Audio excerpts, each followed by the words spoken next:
Prince Harry has told London's High Court that coverage by the Daily Mail made his wife, Meghan's life, an absolute misery. The courtroom fell silent. Not the ordinary quiet of a legal proceeding, but the suffocating stillness that comes when truth collides with belief. 11 words. That's all it took. 11 carefully chosen words to detonate a marriage, shatter a public image, and expose a reality so disturbing that even hardened journalists stopped taking notes. Make him tear up when discussing Diana.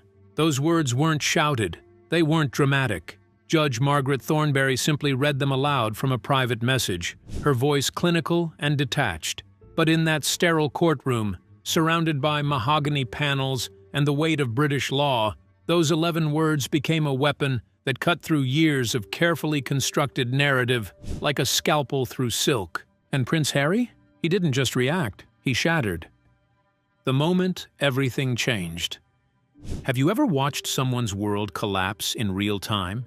Not on screen, not in fiction, but right there in front of you, completely raw and unfiltered? That's what happened on that February morning in London's High Court. The trial had been predictable until that moment. Lawyers shuffled papers. The judge spoke in measured tones. Reporters scribbled notes. Standard procedure for a privacy lawsuit that had dragged on for months. But when Judge Thornberry reached that particular line in the evidence, something shifted. You could feel the oxygen being sucked from the room. Every eye turned toward the witness box where Prince Harry sat, shoulders locked in military posture, jaw set with determination. Then came the crack. His jaw twitched first, subtle, almost imperceptible, but then his hands, resting on his knees, curled into fists so tight his knuckles turned bone white. His face, that famous face that had smiled from magazine covers and waved from palace balconies, twisted with something far more primal than embarrassment or anger. Pain, raw, visceral, devastating pain. What happened next will be replayed in documentaries for decades. Harry lowered his head slowly, like a man trying to make himself smaller, trying to disappear. He covered his face with both hands, and then, in the awful silence, came a sound that made even the sketch artist's pencil stop moving.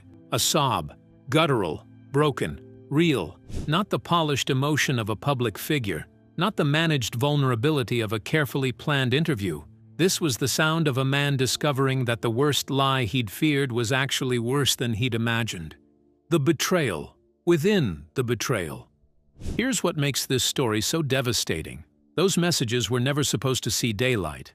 They were private conversations between Meghan and a trusted friend from her California days, someone she'd known since her acting career, someone she confided in about everything, or so she thought. That friend had quietly cooperated with the defense, the betrayal within the betrayal. But what she'd handed over wasn't just gossip or venting, it was something far more calculated, far more chilling. Judge Thornberry had warned the gallery earlier that morning. The messages contained graphic implications. Not sexual content, but something potentially more damaging. Evidence of systematic manipulation. That their pattern of destroying evidence and concealing their unlawful behaviour continued into the litigation itself. What the courtroom was about to hear would paint not the vulnerable Duchess driven out by hostile press and cold institutions, but a strategist, a tactician, a brand manager orchestrating the most high-stakes personal rebrand of the decade. And at the center of it all, Harry's most sacred grief, his mother, Diana. The messages that changed everything. Make him tear up when discussing Diana. Let that sink in for a moment. The implication wasn't subtle. It suggested that Harry's grief, the trauma that had defined him since he was 12 years old, the wound that had shaped his entire life, had been prepped, scripted, staged, not for healing, for headlines. Can you imagine discovering that your most intimate pain, the kind that wakes you up at 3 a.m. in cold sweats, the kind that makes you flinch at camera flashes because they remind you of the night your mother died? You know, you're 12 years old, I just refused to accept that she was gone. Had been reduced to a media beat, a tactic in someone else's playbook? The judge continued reading, but nobody was really listening anymore. All eyes remained fixed on Harry. His shoulders rose and fell like waves crashing against rocks. Every sniffle echoed through the courtroom. Every tremble spoke volumes. His attorney stood, voice urgent. "Your Honor, I request a recess. My client is experiencing severe emotional distress." Prince Harry, Duke of Sussex, couldn't be present today. However, he's prepared a statement following Mirror Group's acceptance. Judge Thornberry, maintaining courtroom procedure, denied it. The presentation must continue uninterrupted, but even her voice had changed. Thinner, shakier. Even she seemed shaken by what was unfolding. Outside the courthouse, phones buzzed. Protocol forgotten. Reporters broke the rules, fingers flying across screens. Prince Harry collapses in court, the message that changed everything. Text shatters Sussex defense. Some breaking news to bring you now from the High Court. The Duke of Sussex has settled. What had begun as a slow-moving legal case about privacy had just exploded into something completely uncontainable. 4 hours of devastating silence. For the next 4 hours, Prince Harry didn't speak a single word. He sat in that witness box, face flushed, eyes swollen, hands trembling, while message after message was read aloud, each one landing like a physical blow. Some messages were subtle, others were surgical, but together they painted a portrait too complex and too cruel to deny. One text from Meghan referred to a private family dinner as a goldmine of reactive content. Another described her plans to bake empathy into Harry's next public appearance. Then came this one. "He wears grief like silk. We just need the right lighting."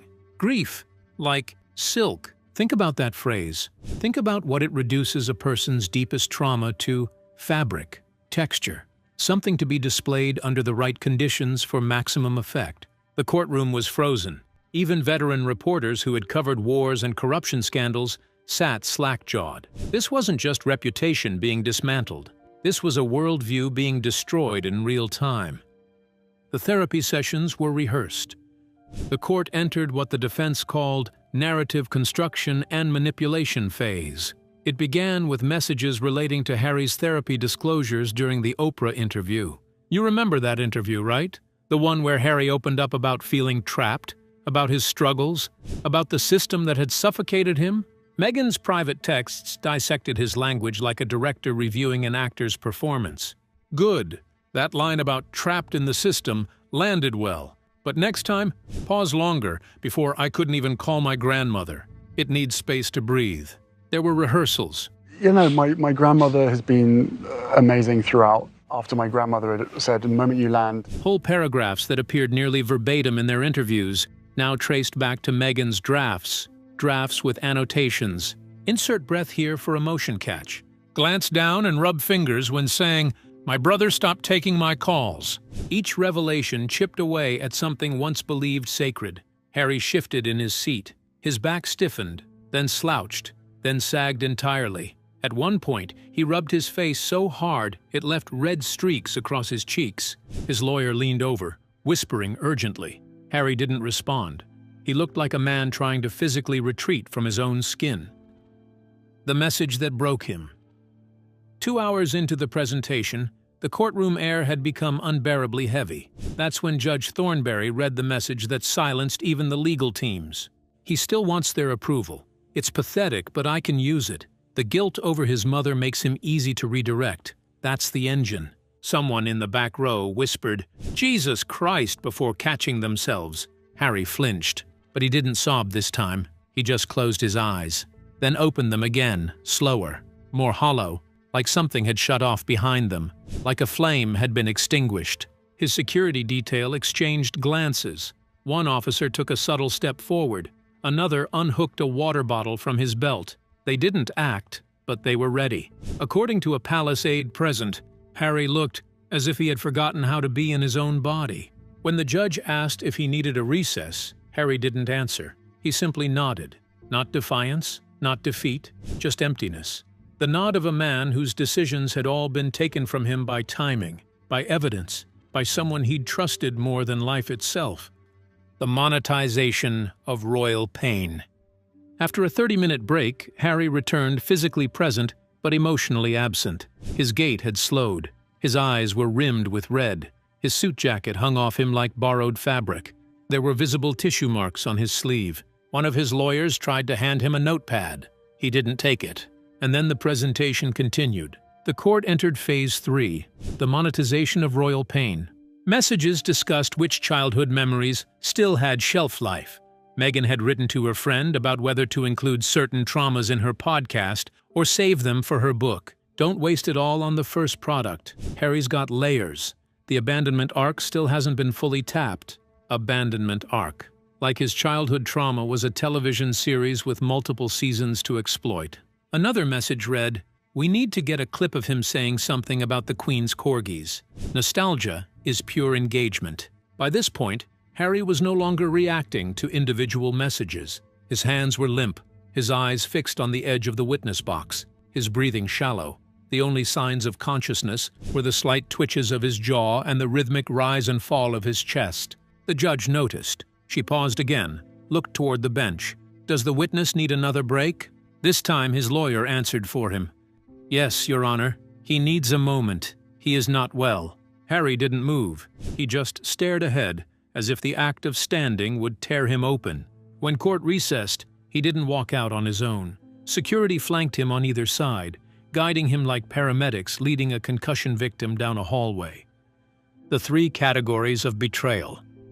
When court resumed the next morning, the world held its breath. What came next was methodically, devastatingly organized into 3 distinct categories, each labeled clearly on evidentiary folders, visible to cameras and journalists.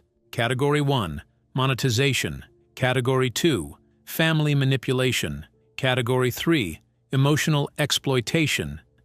The business of trauma. The first category revealed exchanges spanning late 2022 to summer 2024. These weren't scandalous in tone, but strategic in structure, like reading a branding memo dressed up as personal correspondence. One message broke down revenue streams tied to specific emotional narratives. Diana legacy equals halo, William equals unresolved tension, Catherine equals comparison vector, Charles equals redemption thread if ever needed, us equals survivors reclaiming identity. Their Netflix contract was described as our pension vehicle. Meghan wrote they needed to stretch the royal trauma arc across at least 3 projects to ensure long-term cash flow. She used the phrase trauma fatigue pacing to describe how to time disclosures. Then came merchandising strategies.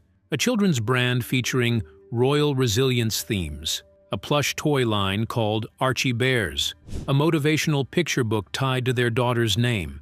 Most shocking, a note labeled Crisis Capital that detailed how to pivot negative press into higher engagement by framing it as bullying or colonial backlash. One line, highlighted in bold, "We don't run from scandals, we alchemize them." What had been presented publicly as organic and vulnerable now looked painfully transactional. The royal family as chess pieces. If the first category undercut the Sussex brand, the second detonated its moral foundation. These messages revealed how Meghan viewed the royal family, not as relatives, but as players in a long-term negotiation. Prince William was the real threat, due to his polished anger and institutional loyalty. Meghan noted he was less emotional than Harry, more dangerous because of it, disturbing to watch. Catherine was called the uncrackable mask. Meghan expressed frustration that no attempts to provoke a public reaction had succeeded. She speculated about Catherine's mental health, marriage, and parenting style using phrases so cruel that journalists struggled to quote them directly. If she cracks in public even once, it shifts the whole narrative, but she's colder than marble. More unsettling were messages about King Charles, described as sentimental and weak in the right light.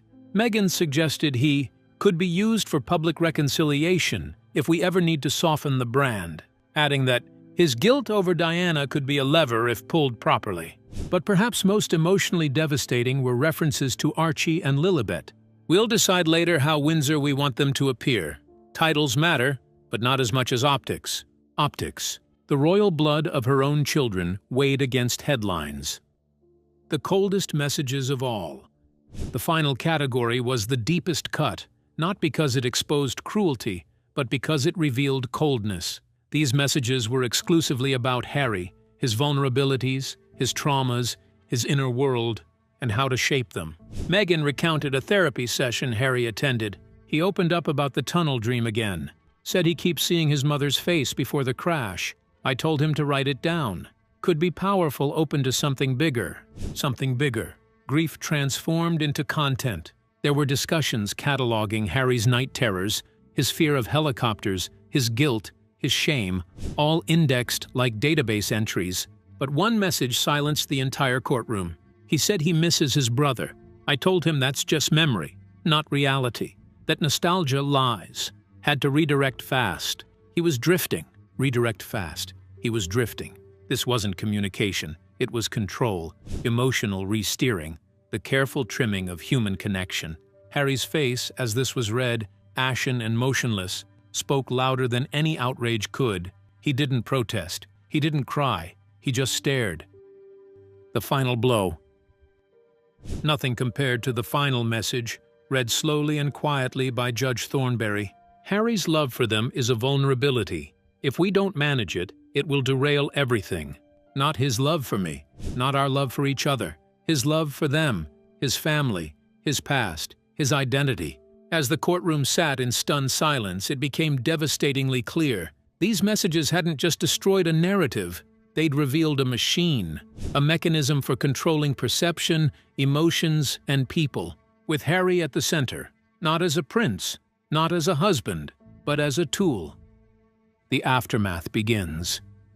The moment the courtroom adjourned, institutional silence began to crack. The palace's official response was characteristically restrained, but it came from Clarence House, from King Charles himself. This is a difficult time for all families. Some matters are best resolved privately and with compassion. Behind closed doors, sources described the king as calm, but drained. According to a senior courtier, his first words after reading the transcripts were, "This is not vengeance. This is gravity." He issued one quiet instruction. The household must remain disciplined. No gloating, no leaking, no vindictive statements. This is not a victory, it's a collapse. What hurt Charles most wasn't damage to the institution, but the portrayal of his son as a pawn, a project, a walking brand strategy with trauma as currency. Prince William burned in silence. Those close to him described him as furious, not at Meghan, but at Harry. He let her do this. He handed us over. When William read the message labeling Catherine the uncrackable mask, he went completely silent, then reportedly said she was trying to break her. The global reaction. Within 48 hours, the world had picked sides. But here's what made this different from previous royal controversies. Even Meghan's most ardent supporters found themselves speechless. In the United Kingdom, public opinion didn't just shift, it avalanched. Polls showed Harry's sympathy ratings dropped to the lowest level since his departure from royal life. Meghan's approval plunged even further, with some polls placing her favorability in the single digits. But the United States, where the couple had found refuge and support, told a more complex story. Morning shows that had once championed their courage now featured panels of psychologists analyzing manipulation tactics. Editorials in major newspapers spoke not just of betrayal of family, but betrayal of trust with the public who had believed their narrative. Social media became a battleground. The hashtag #HarryDeservesBetter trended alongside hashtag #MeghanExposed. TikTok exploded with therapists breaking down the messages, identifying patterns of gaslighting and emotional control. Instagram influencers who had posted supportive content began quietly deleting old posts. Corporate sponsors felt the heat immediately. A streaming platform executive was quoted anonymously. "We bought a memoir, not a manipulation manual." Several brands quietly distanced themselves from Sussex-related projects. Endorsement deals entered what one insider called indefinite review. The psychology behind the pain. Mental health professionals who analyzed the courtroom footage and message content identified something crucial. This wasn't just about public embarrassment. Harry was experiencing what therapists call reality dissolution, the moment when your entire understanding of your life story gets rewritten by someone else. Dr. Sarah Mitchell, a trauma specialist who spoke to multiple news outlets, explained, When someone you love uses your deepest wounds as strategic tools, it doesn't just hurt your feelings. It fractures your sense of reality. Harry is discovering that moments he thought were genuine connection were actually performances he was directed to give. The messages about Diana were particularly devastating from a psychological perspective. Harry had spent decades processing his mother's death, seeking therapy, opening up publicly about his struggles. To discover that these sacred moments had been optimized for engagement was, according to experts, a form of psychological violence.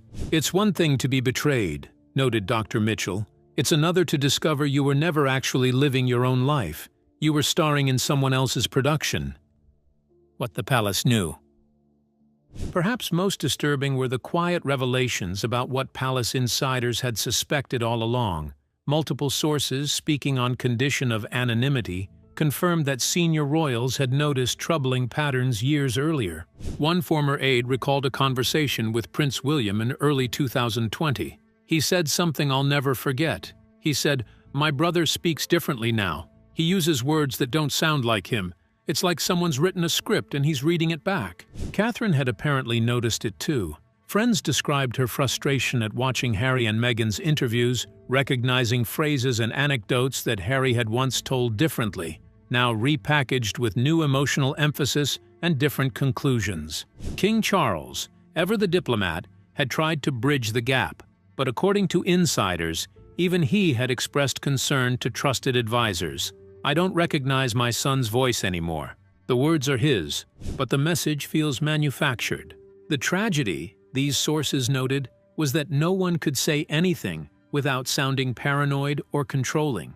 How do you tell someone their wife is manipulating them without destroying any remaining relationship? How do you prove that authentic emotion is being weaponized? You don't. You wait. You hope they see it themselves. And you prepare for the moment when the truth inevitably surfaces. That moment came in a London courtroom, with devastating precision. The children caught in the middle. Amid all the courtroom drama and global reaction, two young children became the story's most heartbreaking footnote.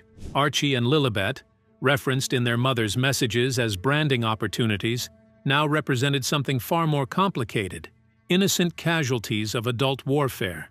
Legal experts began speculating about custody implications. If Harry chose to leave or if the marriage collapsed under the weight of these revelations, where would the children live? British law, American law, royal protocol, and international custody agreements would collide in unprecedented ways. Royal historians noted that never before had the custody of children with royal blood been determined in American courts. The complications were staggering: dual citizenship, security protocols, titles, education, cultural identity. More painfully, sources close to Harry revealed his deepest fear: that his children were being raised in the same manufactured environment he'd just discovered he'd been living in. Were Archie's milestones being documented for authentic family memories or for content calendars? Were Lilibet's first words cherished moments or engagement opportunities? The messages had planted seeds of doubt about everything, and for a father trying to give his children the authentic childhood he never had, those doubts were torture. Can Harry come back?